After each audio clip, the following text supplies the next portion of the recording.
바로 전문가들과 얘기 나눠보겠습니다. 정미경 전 의원, 이종근 데일리안 논설실장, 이현종 문화일보 논설위원과 함께하겠습니다. 어서 오세요. 안녕하세요. 안녕하세요. 네, 오늘 첫 주제 단독으로 준비했습니다. 먼저 보시겠습니다. 채널A 단독으로 보내드립니다. 최순실 씨 가사 도우미를 단독으로 저희가 인터뷰를 했는데요. 지금 박영수 특검에서도 청와대에 들어간 주사 도우미의 행방을 쫓고 있는데 어떤 연관성이 있는 걸까요? 먼저 이 최순실 씨의 가사 도우미가 최순실 씨 집에 드나들던 주사 아줌마에 대해서 이렇게 얘기했습니다. 먼저 들어보시겠습니다. 주사를 놔주시는 분은 좀 자주 왔나요?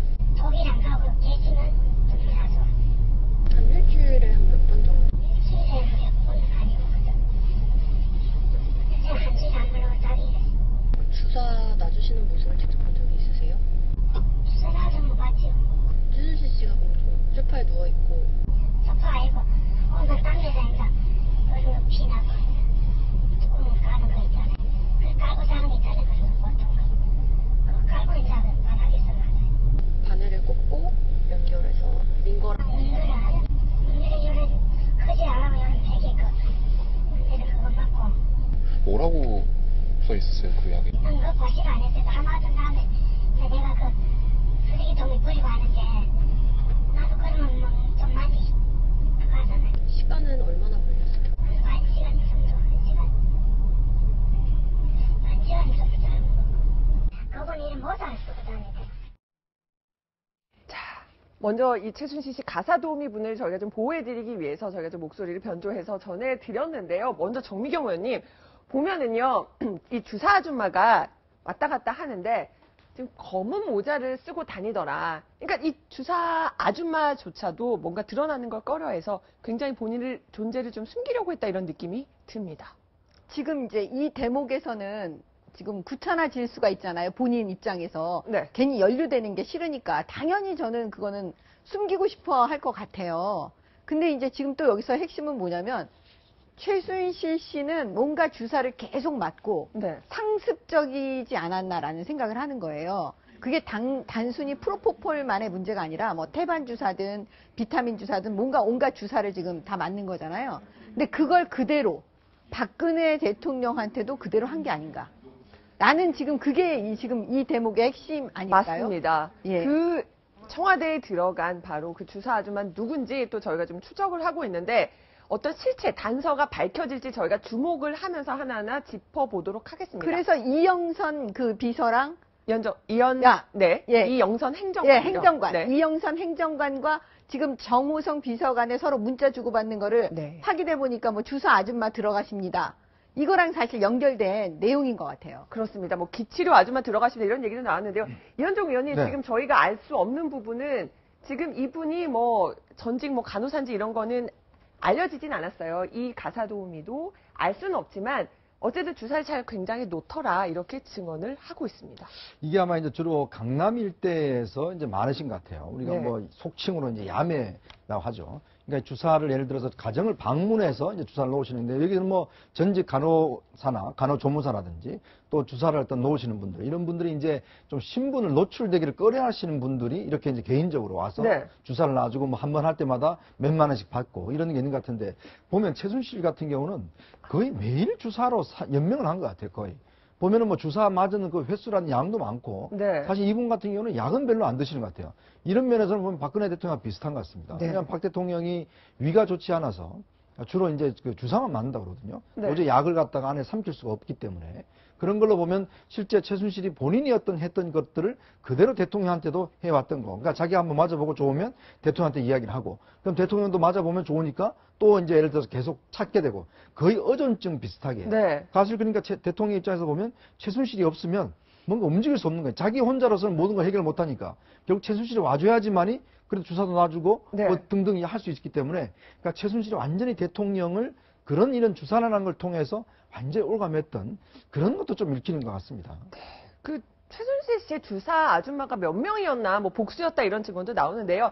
저희가 바로 이 최순실 씨 가사 도우미의 증언을 주목하는 이유는 바로 이 주사 아줌마의 정체가 무엇이냐이기 때문일 겁니다.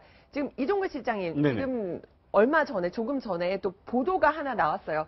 자, 네. 정호성 전 비서관이 이영선 전 행정관으로부터 주사 아주머니 들어갔습니다. 이런 문자를 받았다. 조금 네. 전에 그 정미경 의원님도 말씀을 해주셨는데 지금 특검이 쫓고 있는데 백 선생, 60대 백 선생, 최순실 씨에게 주사를 놓았던 여러 아주머니들 중에서 60대 백 선생을 지금 쫓고 있다는 지금 보도가 나왔어요. 네, 그렇습니다. 이제 그 백시성을 가진 아줌마로 보이고요. 그 다음에 60세로 추정되고 경력이 참 재밌어요. 눈에 들어옵니다. 왜냐하면 순천향대 병원의 간호사 혹은 간호조무사 출신이다. 이렇게 알려져 있는데 우리가 왜 순천향대 병원 그러면 떠오르는 인물이 한 사람 있죠? 있습니다. 이임수 교수. 네네. 네. 이 지금 최순실 씨와 관련돼서 이화여대와 관련되고 또 이 김영재 원장과 또 관련되고 한 그 중심 축의 한 사람인 그 이임순 교수가 순천향대 출신이잖아요. 네. 그런데 어찌됐든 관련성은 모르겠습니다만은 아직 안 밝혀졌습니다. 그리고 2012년도부터 뭐 최 씨 일가에 드나들었던 것으로 알려지고 있는데 이 사람이 지금 또 모 언론에 지금 이야기한 것은 자신은 청와대에 들어가지 않았다라고 지금 밝히고 있나 봅니다. 지금 이게 백 선생인지 다른 주사 아줌마인지도 또 모르는 상황이에요. 네, 그래서 어쨌든 특검은 지금 이 백 씨로 추정되는 사람한테 출석하라라고 지금 통보를 한 것 같은데 이렇게 좀 종합해 보면 어찌됐든 주사 아줌마라고 지금 별칭으로 불리는 사람이 한 사람이 아닐 가능성이 많다. 아, 그러니까 지금 이현정 위원님도 말씀하셨지만 거의 매일 드나들었다는 거 아닙니까? 그렇다면 드나든 그 아줌마가 한 사람이 아니라 여러 사람. 여러 그러니까 사람일 수 세반주사 있다. 같은 비타민을 놓는 사람 네. 따로 있고 또는 시술하는 사람 따로 있고 뭐 이런 그런 식으로 여러 아줌마들이 드나들었던 게 아닌가라는 추정이 가능하죠. 지금 저희 청와대에 들어간 주사 아주머니는 아마 한 분일 거예요. 왜냐하면 아마 가장 잘 그렇죠. 왜냐하면 분이겠죠? 보안인 문제가 있었기 때문에 네. 그들이 아마 그 가장 믿을 수 있는 사람 한 명을 선택해서 했겠죠. 만약에 여러 사람이었다고 가정한다면요. 네, 보면은요, 이렇게 전직 간호사 출신 중에서 주사를 이렇게 놓는 분들이 있는 것 같습니다. 전직 미용업계 관계자 얘기 잠시 들어보시죠.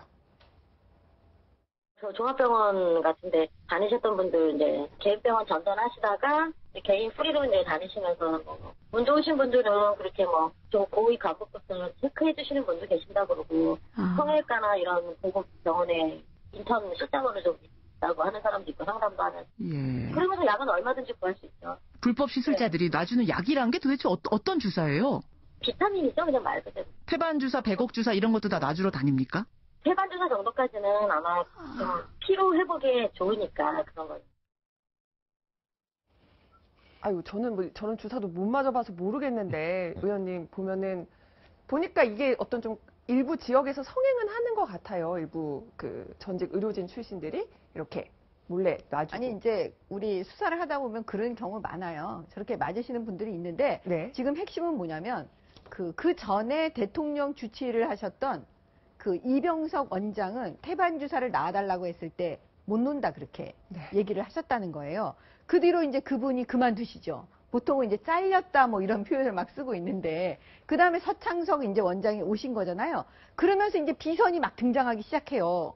아주 이제 눈에 띄게. 네. 그래서 제가 볼 때는 그거를 저런 주사를 안 놔주니까 공적인 라인에서 비선으로 계속 이제 갔다가 박근혜 대통령한테 그렇게 한 게 아닌가라고 지금 추측이 됩니다, 사실.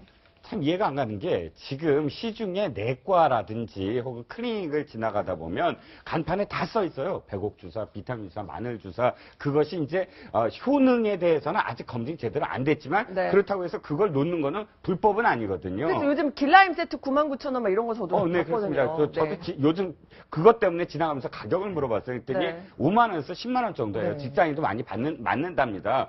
그러면 이거 공적으로 사실 할 수도 있는 문제 아닙니까? 근데 이걸 굳이 이렇게 한밤중에 아줌마들을 불렀다. 이게 이해가 안 가는 거죠. 그러니까요. 청와대에서도 드나들었던 이 주사 아줌마, 주로 어떤 분들이 이 주사 아줌마를 통해서 주사를 맞는 걸까요? 미용업계 관계자의 얘기를 이어서 들어보시겠습니다. 뭐 5만 원, 10만 원씩도 하고 그랬는데 이제 가격대가 더 높아지지 않았을까요? 그렇군. 아니, 근데 왜 멀쩡한 병원을 놓고 그런 불법 시술자들한테 이른바 야매 주사를 맞습니까? 밖에 드러나는 게 싫으니까. 말이 나오니까. 자기가 그렇게 하는 게 보이기가 싫은 거지. 값이 떨어지니까. 아, 근데 비타민 주사다, 태반 주사가 불법은 아닌데 그냥 맞으면 되잖아요, 병원 가서. 그래도 아까 말씀드린 대로 내가 그냥 일반 병원을 가서 감기 때문에 갔잖아요. 피디님 감기 때문에 가면 감기 때문에 와서 약을 맞는 줄 알잖아요. 그렇죠. 근데 일반 유명인들은 어떻게 써요? 어, 상상의 나래를 펼치잖아요. 얼굴이 좀 알려져 있는 사람들. 그렇죠. 예. 예, 그게 꼭 연예인이 아니더라도 뭐 그럼요. 정치인이라든지 뭐 이런 권력자들. 예. 근데 지금 이 문제는 정호성 비서관 휴대폰에서 나온 문자입니다. 청와대에도 이 주사 아줌마가 드나들었다는 거예요. 예, 그럴 수도 있죠. 왜 그러냐면 편하니까 내 몸을 아는 사람이니까 볼 수도 있고 별다른 말이 많이 나올까봐.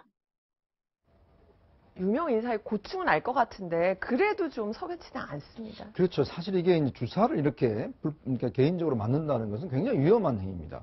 왜냐하면 그 사람 같은 경우 최근에 뭐 수사도 여러 가지 나오지만은 특히 이제 강남에 소문 나면 또 아주머니들이 가서 이제 막 맞지 않습니까? 그리고 여러 가지 부작용도 많이 나고 그와 관련된 소송도 꽤 많이 있습니다.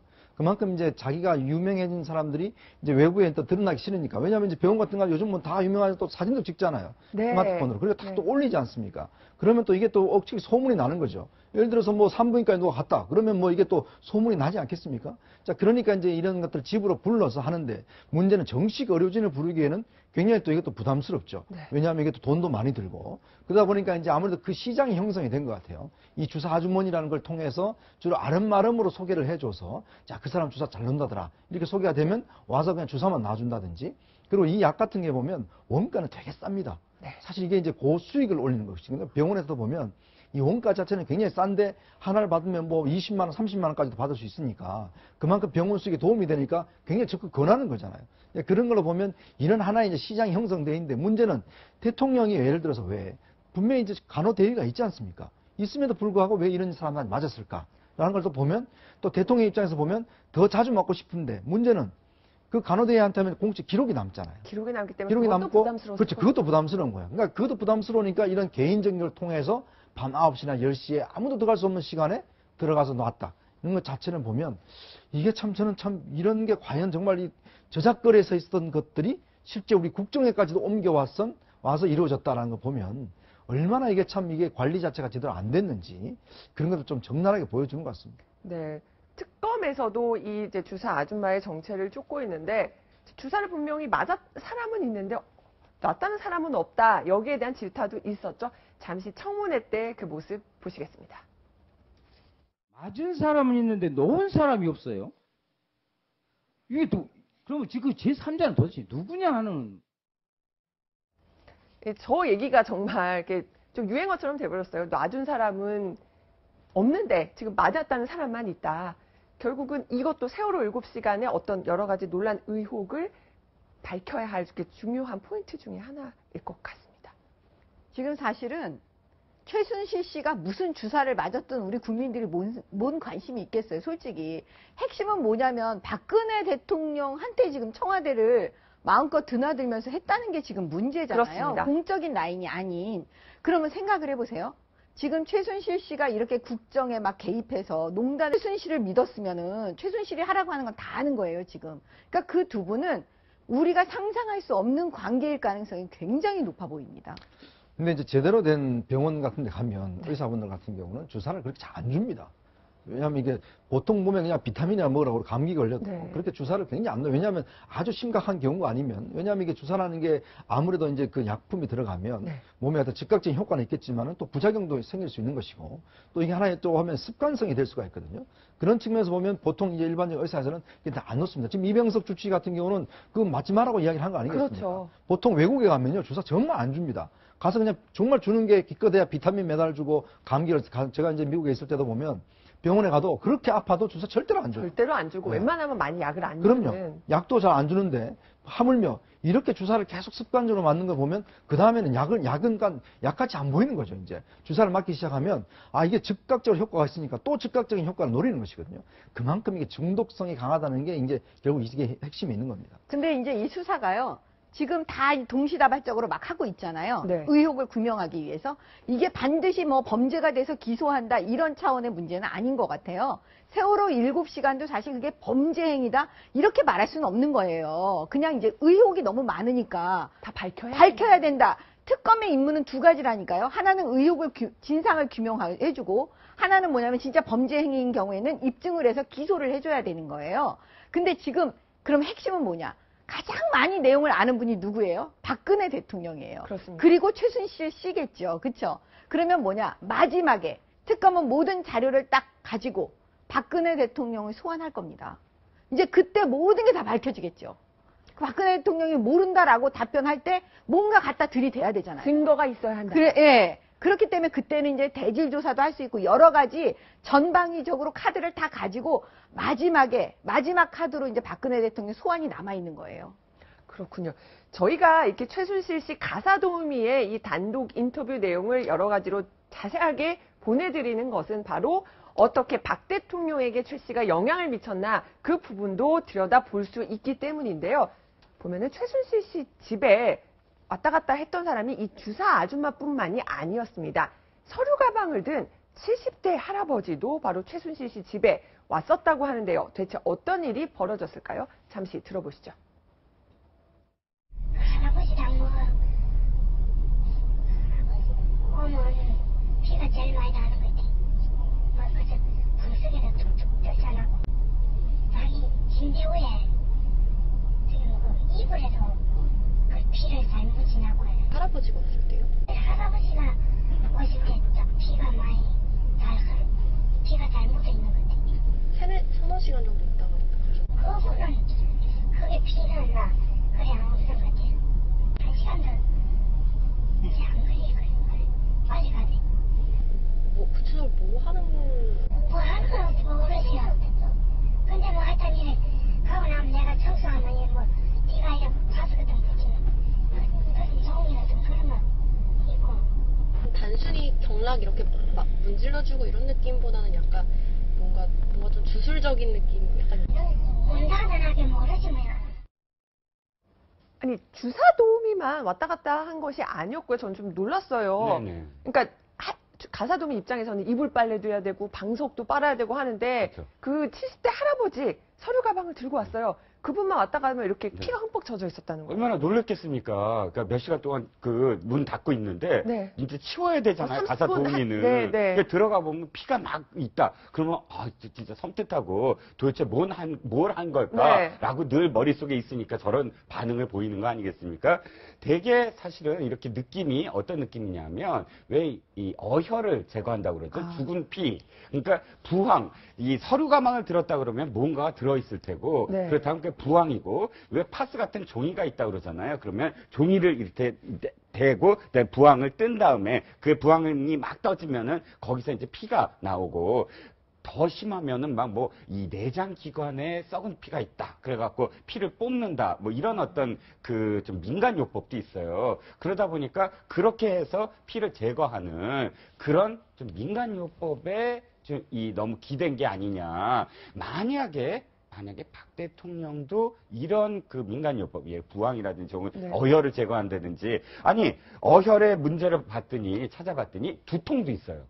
두통도 대표적으로 그 썩은 피다에서 이렇게 뽑아내면 두통이 제거된다고 나와요. 박 대통령이 왜 두통에 시달리잖아요. 그럼 만약에 박 대통령도 이런 걸 했다 그러면 아줌마들이나 혹은 이런 사람들을 부른 이유가 또 하나가 있어요. 아까 한 말 중에 몸을 아는 사람이니까 이렇게 표현하거든요. 네. 그러니까 내가 막 부엉 자국이 있다든지 어떤 자국들이 있을 때 공적인 간호사라든지 이런 사람들한테 보이기 싫은 것도 하나 이유가 될 수도 있겠죠. 네, 다만 저희 그 최순실 씨 가사도우미가 증언했던 이 70대 할아버지도 뭐 청와대에 들어갔을 가능성이라던가 이런 부분은 저희가 지금 확인을 하지는 않은 대목인데 그런 가능성에 대해서 한번 짚어 얘기를 하신 것이다. 저희가 이렇게 좀 이렇게 보고 있고요.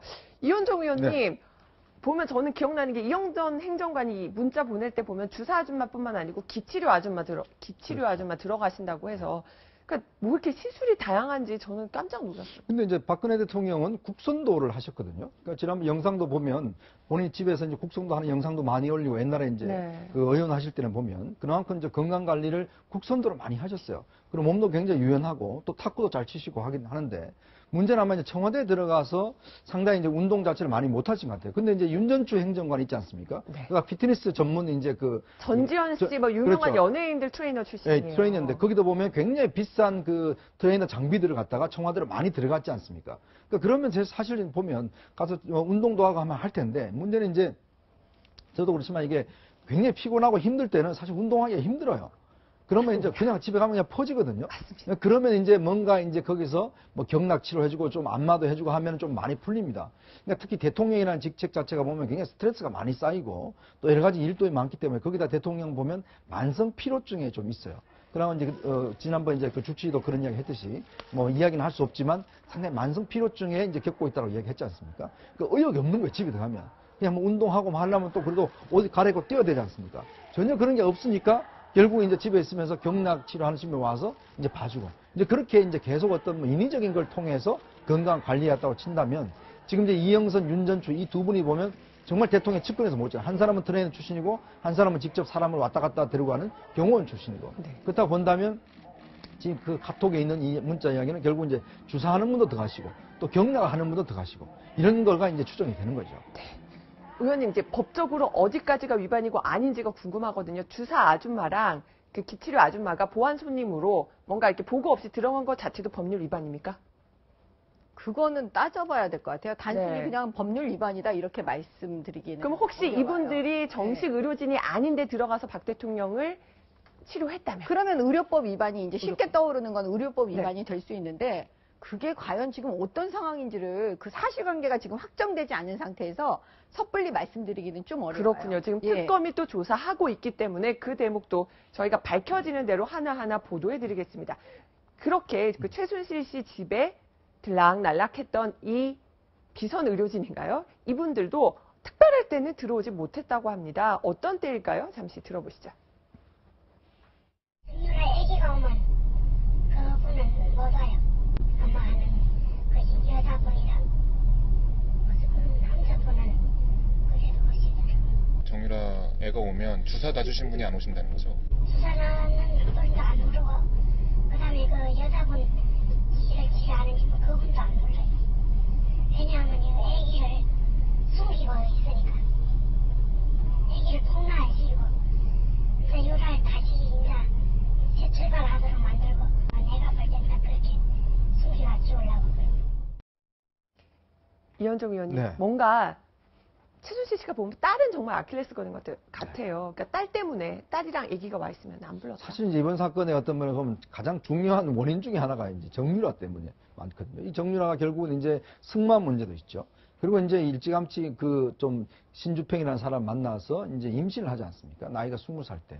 임신해서 이제 임신을 해놓으니까 그 최순실과 이제 도저히 안 되니까 아기를 이제 낙태시키려고 했었거든요. 화면에 올려보잖아요. 그러면서 이제 나는 이제 자기가 이제 그 커밍아웃을 해버려요. 나 임신했다는 사실을. 그러니까 결국 이제 아기를 못 지우니까 그 다음에는 이제 둘이서 동거를 합니다. 신주평하고. 그러면서 한 달에 한 2천만 원씩 돈을 생활비를 쓰는 거예요. 자, 그러니까 도저히 이제 최순실가 보기에는 안 되니까 둘을 이제 떨어뜨려 놓으려고 조폭을 찾아갑니다. 그러니까 최순득 자기 언니하고 같이 조폭을 찾아가서 제발 좀 쟤들 좀 떨어뜨려 놔라. 이렇게까지 이야기를 하는데 거기에 최순실이 이제 정유라가 강력히 항의를 하죠. 그러니까 결국 인정해 주는 단계 아니겠습니까? 그럼에도 불구하고 마음 한구석엔 도저히 인정하고 싶지 않은 거예요. 네. 그러니까 젊은 나이에 특히 이제 나이가 20살, 이제 갓 20살에 이제 아기를 만약에 낳았다라면 주변에서 보면 뭐라고 그러겠습니까? 그러니까 결국 이제 집에 올 때 이제 아기를 안 보여주려고 그 정유라가 올 때만 다들 이제 내보내는 거죠. 그러니까 결국 숨겼는데 결국 이제 나중에는 독일로 보냅니다. 이제 그런 걸로 보면 하여튼 최순실한테도 이 정유라는 굉장히 좀 큰 아킬레스건이었던 것 같아요. 네. 보면은 그 유라 씨도 약간 막말을 SNS에 올렸지만 자기 임신 소식을 밝힐 때는 부모도 다 말도 다 버리고 내 아이 지키겠다 이러면서 굉장히 강한 모성애를 보이는데 정유라 씨랑 최순실 씨랑 그 부분 자기 자식에 대한 어떤 애정, 집착은 또 닮은 꼴일 것 같아요. 자, 정유라 씨 입장에서 한번 볼 수가 있을 것 같아요. 우리가 지금 사실 하도 막장 드라마를 많이 보니까 다 좀 이해가 가는 것 같긴 한데, 자, 정유라 씨를 보자고요. 정유라 씨는 태어나서부터 그 신주평이라는 사람을 만나기 전까지의 삶이 어땠을까요? 이 선화예술고에 가서 무슨 성악으로 뭐 대학 보내려고 또 얼마나 예중. 치맛바람을 또 했겠습니까? 이 선화예중. 그 다음에 그게 또 소질이 있어야지 되잖아요. 그 소질이 없으니까 승마로 또 바뀌었죠. 그런데 최순실 씨 하는 행태를 보면 어저께 왜 카톡 문자 보잖아요. 지시 내린 거. 자신이 아이한테는 오죽했을까요? 자기가 원하는 삶을 아이한테 시부터의 일탈. 어머니한테 내가 대항해서 할 수 있는 것. 그것이 바로 내 아이다라는 그런 어떤 표현이었던 것 같아요. 그러니까 지금까지 내가 선택한 삶이 없었는데 지금 이것만큼은 내가 몇백 유로씩 다 줬는데 그러니까 이 두 사람의 관계는 어찌됐든 거기서부터 아이를 임신하고 동거하는 데서부터 사실은 좀 틀어지지 않았나 싶은 거죠. 자, 이런 가운데요. 어제 저희 최순실 씨와 노승일 K스포츠 재단 부장 작년에 카톡 내용을 저희가 잠깐 보도해 드렸는데 그 내용에 보면은 노승일 부장 추석 선물을 챙기는 모습을 볼 수 있었는데 가사도우미도 이런 부분은 챙겼더라고요. 잠시 이어서 들어보시죠. 주사를 장가하시는 거더라고. 그래서 내가 주사 장가하시네요. 이렇게. 그러고 그냥 최순실이가 언제부터를 맞아. 저 아줌마도 힘드니까 아줌마도 좀 놔주라고 건데요. 누구한테? 네네, 엉덩이에 하나 나고 또 하나 더 나고 건드려고. 그래서 맞으려고 내가 저는 그런 거 안 맞아도 된다고 안 맞는다고. 그것도 돈이 비쌀 텐데 저는 주사 맞을 돈도 없고 안 맞는데 다 원장님이 돈을 다 주셨다고 하더라고. 놔주란다고 그래요. 보면은요, 정미경 의원이 어쨌든 최순실 씨가 다 돈 줬으니까 맞으라고 했다고 보면 가사도우미도 챙기긴 챙겼어요. 아니 이제 그거는 뭐 챙기고 안 챙기고 그거는 별로 제가 볼 때는 중요한 건 아닌 거고 최순실 씨가 기본적으로 거의 상습적이에요. 이 주사약에. 그러니까 이게 한 번 맞고 이렇게 끊어지는 그런 상황이 아니고 계속적으로 지속적으로 몸에 이렇게 맞은 것 같아요.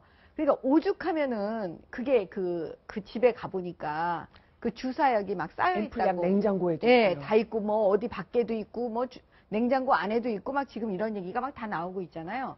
그러니까는 그 자기 몸에 대해서는 굉장히 신경을 많이 썼던 사람인 것 같아요. 그러면 주변에도 맞으라니까 내가 좋으니까 당신도 맞아보라. 그거 뭐 비싸지 않으니까. 네. 제가 볼 땐 그게 뭐 금액이 그렇게 뭐 비싸겠어요? 비싸지 않으니까 그냥 아줌마도 맞으세요. 뭐 이렇게 한 정도니까 뭐 그거에는 별로 중요한 것 같진 않아요. 아니 진짜 사실 이거를 어저께부터 계속 이런 어떤 카톡을 보면서 느껴지는 게 바로 상상이 가잖아요. 이 최순실 씨 행태가 청와대에도 자꾸 비욘세 주사, 마늘 주사, 이름도 생경한 그 주사 액들이 처음 배웠습니다. 엄청난 양으로 들어갔잖아요. 네. 처음엔 저 그래서 그것도 청와대 직원들이 맞았다고 했어요. 처음엔 저는 방송에서도 그랬어요. 말도 안 되는 소리다. 청와대 직원들이 누워서 30분씩, 1시간씩 누워서 어떻게 맞냐. 다 누군가가 사실은 맞으려고 했던 게 아니냐 그랬는데 또 이걸 보니까 사실은 그 안에서도 내가 이렇게 맞아보니까 너무 편하다, 좋다, 또 누구도 맞아봐라, 누구도 맞아봐라.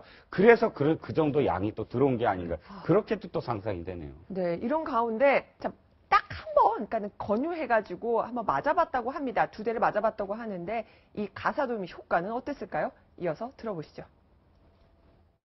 맞다가 내가 생각해 이것도 또 중독성 있고 뭐 무슨 수산지도 모르고 맞을 때 같다면 저거 싶고 처음에는 맞은 게 막 좀 피곤한지도 모르고 좀 그런 것 같아요.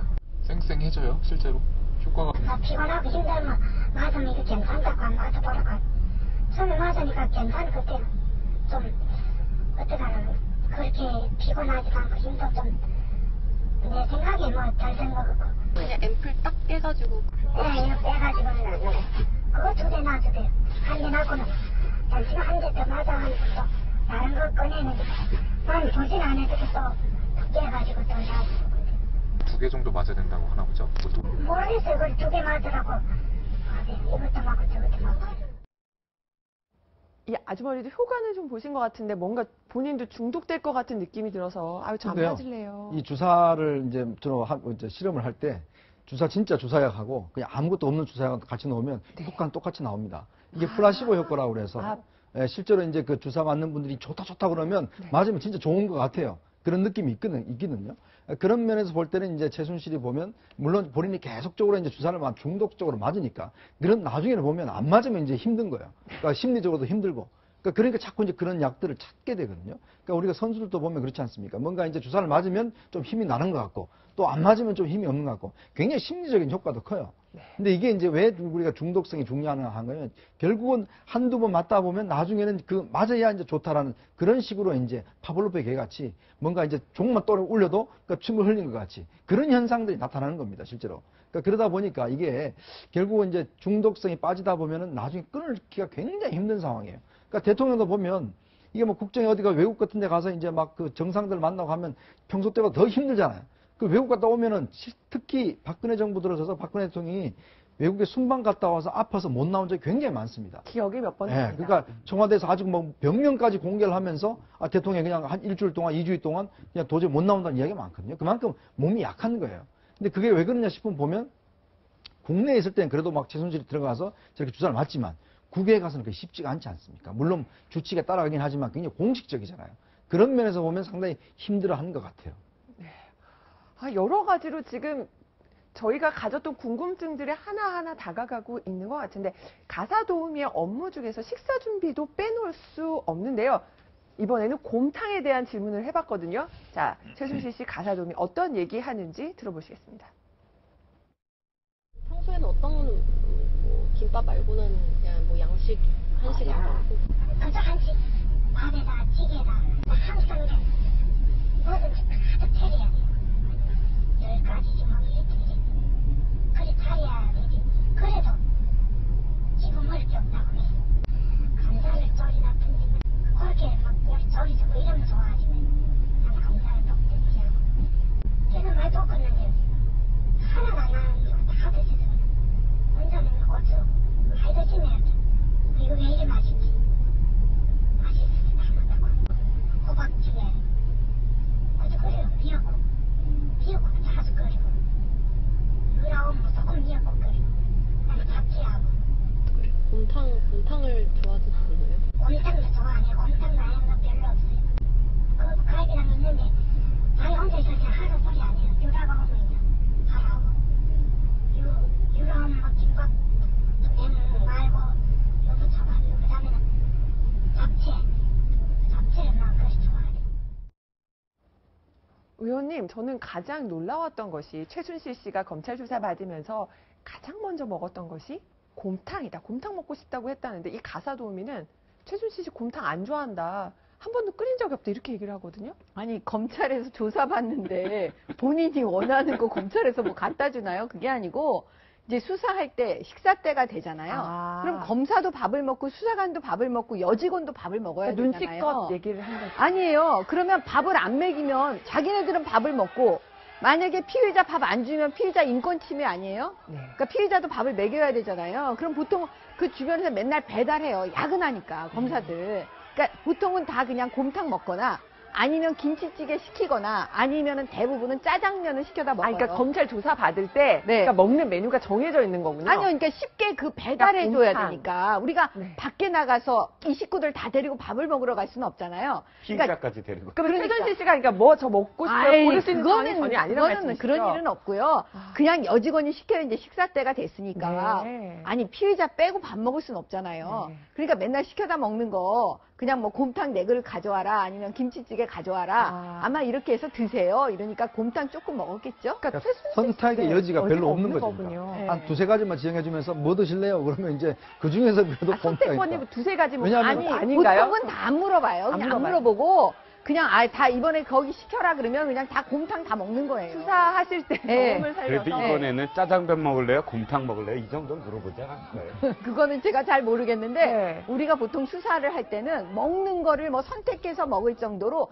여유가 있지 않아요. 그러니까 그냥 여직원이 때가 되면 수사 때가 되면 알아서 왜냐면 수사를 하다 보면 지금 저녁 때인지 점심 때인지 잊어요.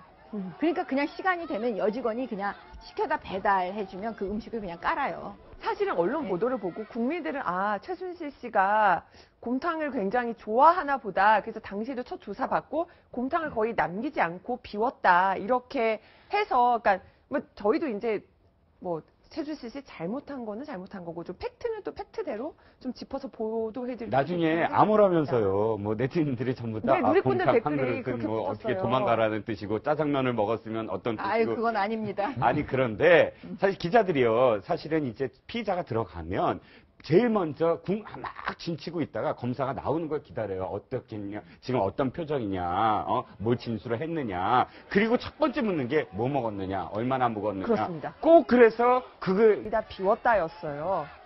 예, 그러니까요. 그러니까 그거 갖고 너무 의미를 사실 부여하는데 검사들도 이제 알아서 묻지 않아도 그거 다 얘기해줘요. 아, 지금은 뭘 다 먹을 먹었는데 다 것이다. 먹었다 이렇게 다 얘기해줘요. 아니, 그게 그 검사실의 단골집이었을 가능성도 있고, 가장 배달을 잘해주는 집일 수도 있었을 거예요. 그렇군요. 예.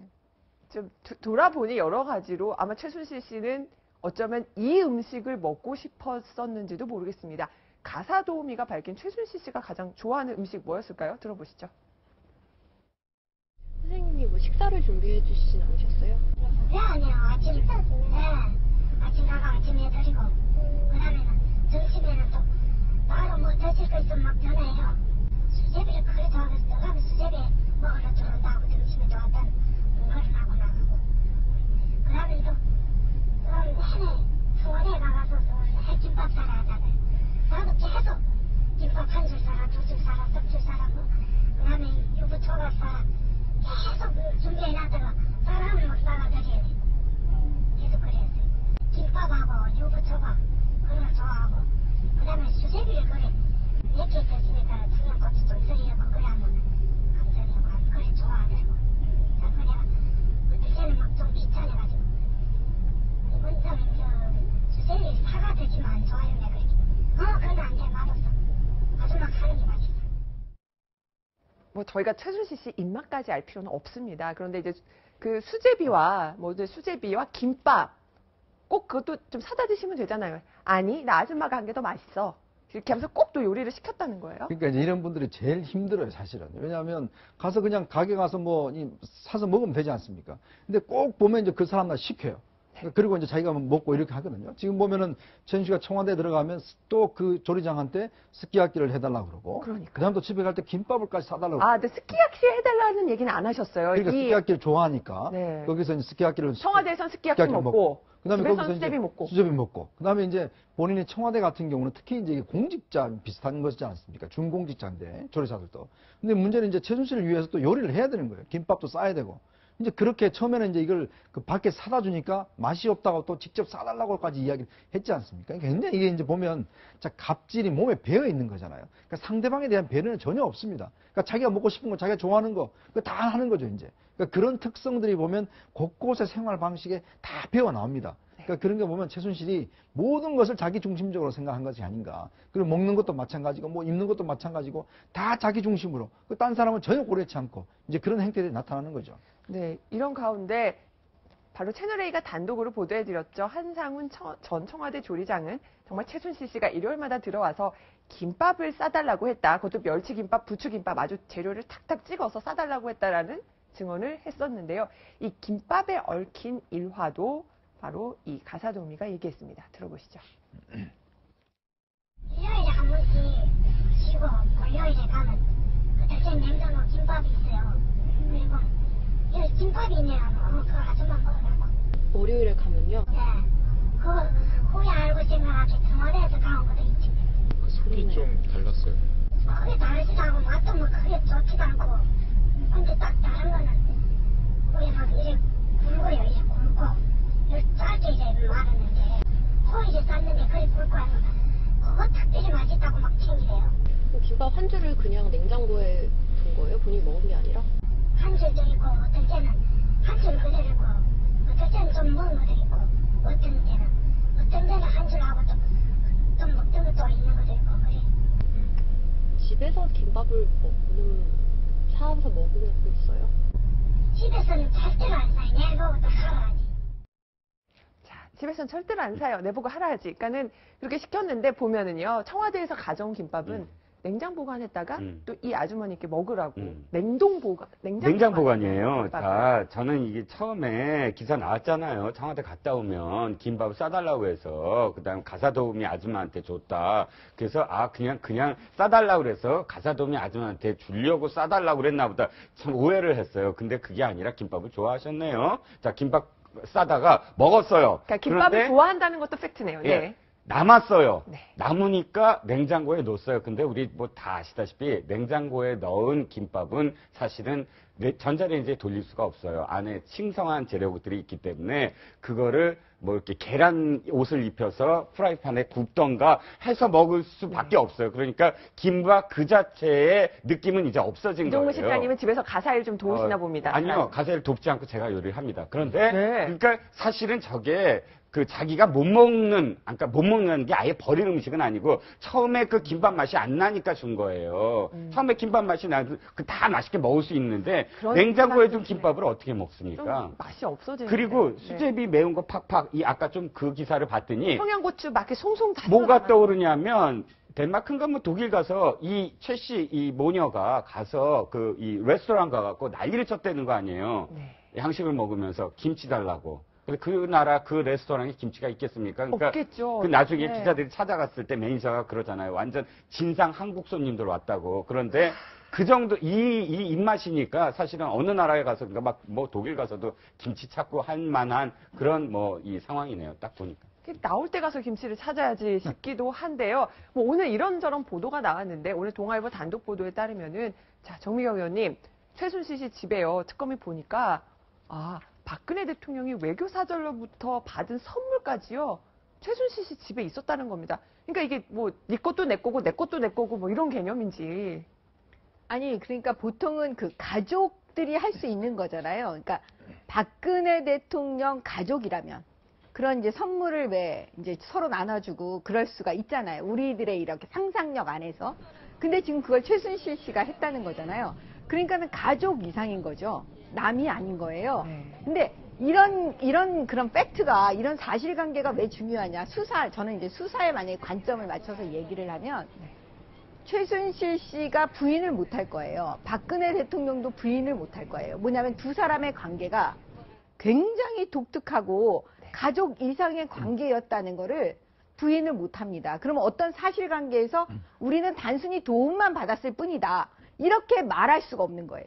단순히 도움을 받았다라고만 말하고 탁 나머지는 버리는 그런 진술은 할 수가 없는 거예요. 네. 그래서 아마 이런 내용들이 그 정황적으로 이제 그 빠져나가지 못하는 하나의 관계가 될 수가 있죠. 그러니까 이게 이제 그 또 문제가 될 수 있는 게 뭐냐면요. 이게 이제 예를 들어서 외국 사절이나 외국 관계자들 만나서 선물 받지 않습니까? 네. 그러니까 예를 들어서 대통령이나 외교부 장관은 그런 게 많거든요. 근데 제가 이제 우리나라에서 어떤 정확한 기준은 모르겠지만 미국 같은 경우는 국무장관이나 대통령이 가서 선물을 받으면 그 즉시 바로 국가 소유가 됩니다. 네. 바로 국가 소유가 돼서 개인 소유가 아니라 국가 그렇죠. 소유. 왜냐하면 이건 개인적으로 받는 것이 아니고 네. 국무장관 자격으로 외국의 대표로부터 선물을 받은 거예요. 그러니까 이거는 기본적으로 국가 소유가 되면서 신고를 해야 됩니다. 자, 신고를 해가 이거 어디로 가냐면 그 국가에 보관이 됩니다. 예를 들어서 그 외국에서 사절해서 뭐 외국의 원수가 우리나라 선물 주지 않습니까? 그럼 그 다 국가의 수장으로서 보관이 됩니다. 네. 그러니까 좀 나중에 전시가 되긴 하거든요. 국가기록원 같은 그렇죠. 거. 근데 지금 문제는 뭐냐면 외국의 대사가 물론 좋은 것 중에서는 뭐 먹을 것도 있겠고 뭐 이런 거 있죠. 그런 건 상하니까 이제 뭐 할 수는 있겠지만 그렇지 않고 예를 들어서 무슨 외국의 상징적인 물건을 줬다라고 한다면 어떤 물건인지까지는 그렇죠. 제가 이게 만약에 어떤 확인하지 물건이 좀 않겠습니다만. 밝혀진다라면 네. 그냥 뭐 먹는 거라든지 이런 거는 모르겠지만 근데 외국에서 받은 선물을 무단으로 가져간 것은 이거는 국가 소유물에 대한 상당히 그런 문제가 될 수가 있습니다. 그렇군요. 그러니까 특히 이제 미국 같은 경우는 굉장히 엄격해요. 옛날에 콘돌리자 라이스가 외국 가서 한번 선물을 받았다가 그냥 본인이 했다가 그게 나중에 문제가 됐어요. 네. 그런 적도 있습니다. 그러니까 그만큼 이 국가 간의 어떤 행위, 외국의 공적인 행위에 대해서는 굉장히 철저하게 규정이 되어 있습니다. 그렇군요. 그러니까 그렇기 때문에 이런 대사의 어떤 준 선물이나 이런 것들을 가져갔다는 것은 혹시나 이거는 나중에 국가 기록물로도 갈 수 있는 거거든요. 네. 왜냐하면 국가 기록물법에 하면 대통령이 쓴 하나 메모지 한 장까지도 다 국가 기록 넘어갑니다. 국가가 생산한 여러 가지 물건 같은 경우는. 이것도 마찬가지로 대통령이 선물 받는 거잖아요. 당연히 이건 국가 기록물로 갈 수가 있는 거예요.